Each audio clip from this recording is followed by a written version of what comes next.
Good morning, student of class 12th. So 12th class, we can discuss in previous video Rolle's theorem and Lagrange theorem. अब इनके applications में हम बात करेंगे।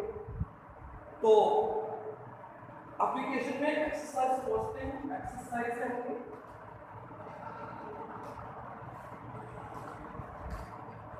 7.6। Question number first, that verify Rolle's theorem। इसमें a part में fx equal to a की power x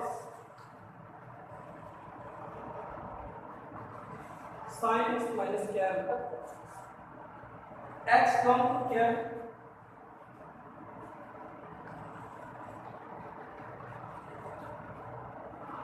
pi by 4 से और 5 बाई 2 से। बड़ा x की वैल्यूज है और आपसे ये कह रहा है कि वेरीफाई अबाउट मीन रोल्स। बड़ा 3 स्टेप मैंने बताए थे। तो पहली चीज हमें सबसे पहले क्या वेरीफाई करना है,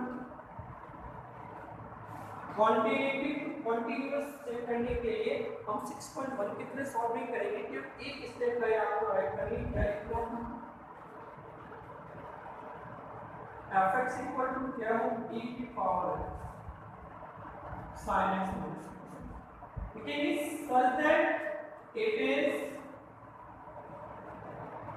trigonometric function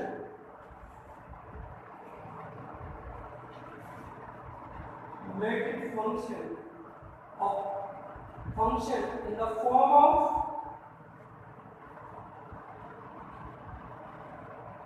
sin x and cos x। So it is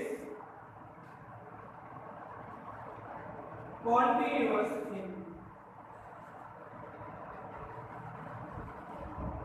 in closed interval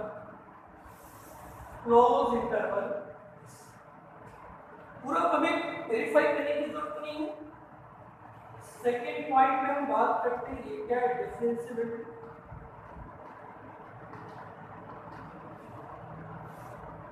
जब डिफरेंशिएबिलिटी की बात करेंगे तो इसमें भी एक लाइन में कंप्लीट करेंगे। fx इक्वल टू क्या है e की power x sin x minus cos x।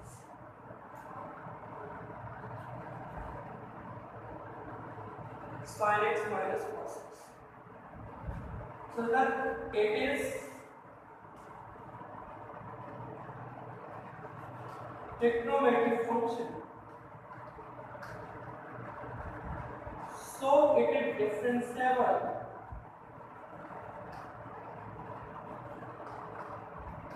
in open interval pi by 4 से 5 pi by 4। ठीक है। दो तो ऑलरेडी आपको मैंने टेबल पर बनवाई थी 6.1 में। उसमें लिखा था कौन से फंक्शन बेटा डिफरेंशिएबल होते हैं, कौन से कॉन्टिन्यूअस होते हैं और किस कंडीशन में होते हैं। ठीक है, ये मैंने आपको बताया। अब तीसरे पॉइंट पे बात करते हैं। तीसरा पॉइंट क्या है, थर्ड पॉइंट पे बात करें तो थर्ड आप क्या है, that is f dash c equal to 0, जहां c कॉमन क्या होना चाहिए।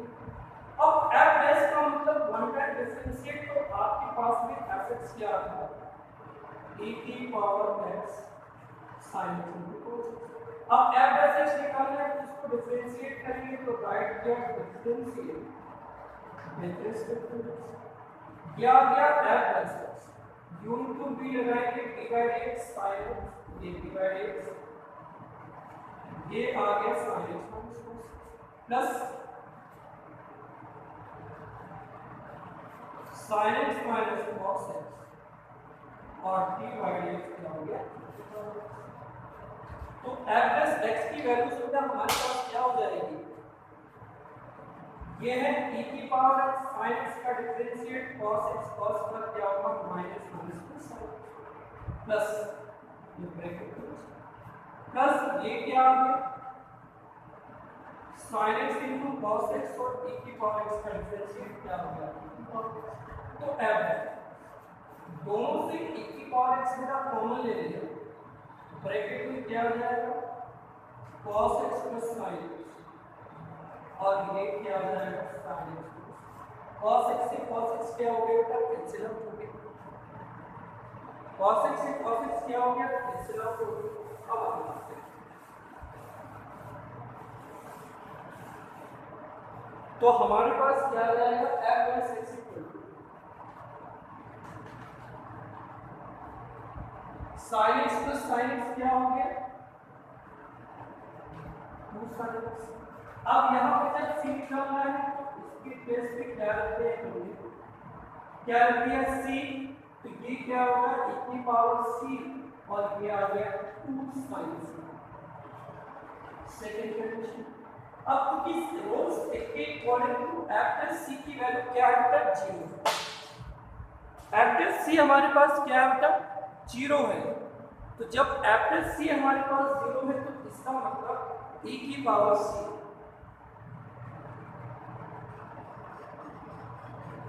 2 sin c 0, तो sin c की वैल्यू क्या होगी 0, तो एक तो sin c इक्वल टू क्या होता है sin 0, तो c की वैल्यू क्या होगी 0, और दूसरी जब बात करेंगे तो sin c इक्वल टू इसकी वैल्यू होगी 180 की, तो c की वैल्यू क्या होगा, तो आप क्या देख रहे हैं पाई लॉग क्या है बेटा, पाई का मतलब 180, ये एकदम के बीच में आएगा, मतलब क्या होगा c लॉग। तो पहले स्टेप कॉन्टिन्यूअस था, दूसरी स्टेप डिफरेंशिएबल था, और तीसरी स्टेप क्या हुआ c लॉग टू है। इसका मतलब क्या है इट इज सेटिस्फाइड, ठीक है। तो इसी तरह बेटा फर्स्ट के अदर पार्ट आपको करनी है, जैसे f पार्ट की बात करें तो ग्रेटेस्ट इंटीजर फंक्शन है, close bracket greatest integer function ना तो डिफरेंशिएबल होता है ना ही कॉन्टिन्यूअस होता है, तो आपको एक लाइन लिखना है it is not be differentiable not be continuous, ठीक है। उसके बाद में आप डिफरेंशिएबल ही नहीं तो रोल्स थ्योरम को सेटिस्फाई नहीं करेगा, तो उसके अदर रिमेन सारे पार्ट आपको करने हैं। मैं आपको इस पे बात कर रहा हूँ,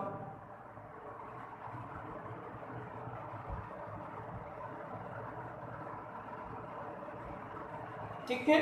इसी तरह बेटा आप जैसे ई पार्ट है, ई पार्ट में आप कॉन्टिन्यूटी और डिफरेंशिएबिलिटी चेक करोगे तो ये डिफरेंशिएबल ही नहीं होगा, तो ये सेटिस्फाई नहीं करेगा, ठीक है। तो ये आपको करना है मैं, और इसी तरह आपको बेटा ये जो सेकंड क्वेश्चन है इसके भी सारे पार्ट करने हैं, ठीक है। प्रॉब्लम आएगी वो मेरे से आप पूछो। तो फर्स्ट पार्ट एक मैंने बता दिया, रिमेन पार्ट रोल में रोल की हमें जांच करनी, ये करना है और ये करना है। मैं क्वेश्चन नंबर आपसे थर्ड क्वेश्चन पे बात कर रहा हूँ, ठीक है। थर्ड में कौन सी थ्योरम प्रूव करवा रहे हैं, कह रहा है वेरीफाई कीजिए लैग्रांज मीन वैल्यू थ्योरम को, इसमें वेरीफाई कीजिए।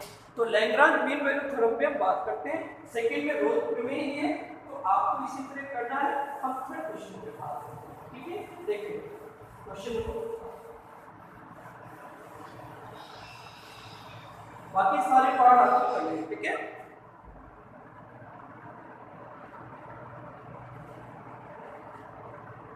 The third question,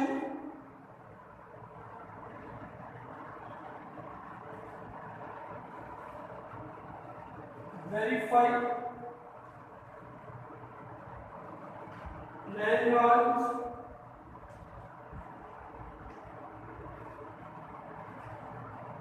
mean value। A part fx क्या है x plus 1 by x और बेटा x लॉग, ठीक है, समझ ध्यान दीजिए।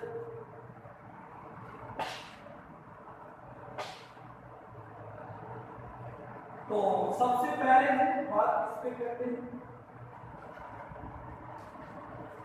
क्वांटिटी, बेटा अलजेब्रिक फंक्शन है, और अलजेब्रिक फंक्शन बेटा एक भी पॉइंट पे क्या होते हैं कंटीन्यूअस होते हैं। आप क्या लिखेंगे fx equal to x plus 1 by x is an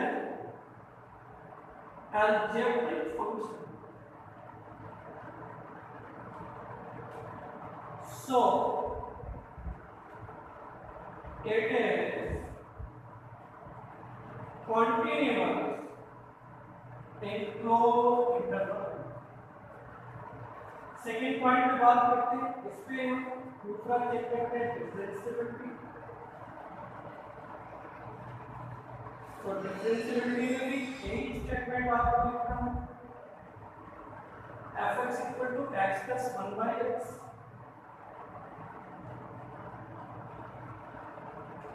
is an algebraic function, so it is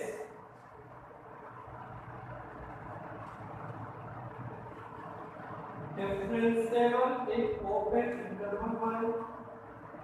okay, अब तीसरे पॉइंट पे बात, तीसरा पॉइंट पे थर्ड पॉइंट पे बात। बेटा Lagrange mean value theorem, Lagrange mean value theorem और रोल्स थ्योरम में क्या डिफरेंस किसका है? मेरे डिफरेंस किसका है? Third point. तो इसमें एक्चुअली थर्ड पॉइंट क्या है? इसमें fb माइनस fa क्या होगा? b और a की वैल्यू 1 और 3 है। सबसे पहले fb की बात करें, fb निकालें यानी कि fb, तो 3 प्लस क्या हो गया? 1। 3 जा 9 प्लस 2 कितना आ गया? 10। सेम प्रोसेस fa की बात करें, fa का मतलब f1 हो जाएगा 1 प्लस 1/2, एलसीएम लेंगे 2 प्लस 1/2 यानी, ठीक है। अब इसकी वैल्यू निकालिए fb minus fa by b minus, तो fb की वैल्यू कितनी? 10/2, 3/2 और 3। ठीक है। अब एलसीएम क्या हो गया? 6, 20 क्या हो गया? 9 बाई क्या हो गया? तो ये बेटा हमारे पास क्या आ जाएगा? इधर देखो, एलसीएम ले लिया हमने 6, तो 20 माइनस 9 बाई 6 नीचे आएगा, 11 बाई कितना हो गया? अब fs चाहिए, तो चूंकि fx हमारे पास क्या था? x plus 1/x।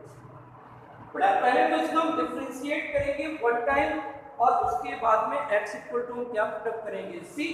तो इससे पहले जब डिफरेंशिएट करना है तो देखिए जरा हमने राइट किया डिफरेंशिएट x का डिफरेंशिएट 1 हो गया और इसका 1/x के ऊपर लेके x स्क्वायर -1, तो -1 क्या हो गया? तो f/c का मतलब क्या हो गया? 1/1 माइनस c स्क्वायर कंडीशन। अब चूंकि हमारे पास ये था f/c equal to fb minus fa by b minus, तो 1 माइनस 1/c स्क्वायर क्या हो जाएगा? 11। ठीक है। अब इसको हम ऐसे करते हैं, इधर में c की वैल्यू निकालते हैं। देखिए c की वैल्यू क्या होगा?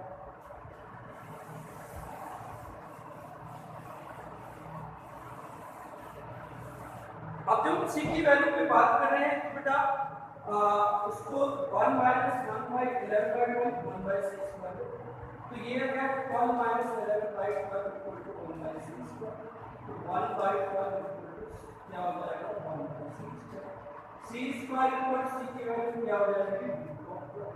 रूट ऑफ 1 का मतलब देख सकते हैं 4 × 3 यानी कि 2। अब देखो रूट 3 की वैल्यू तो 1.732 होती है,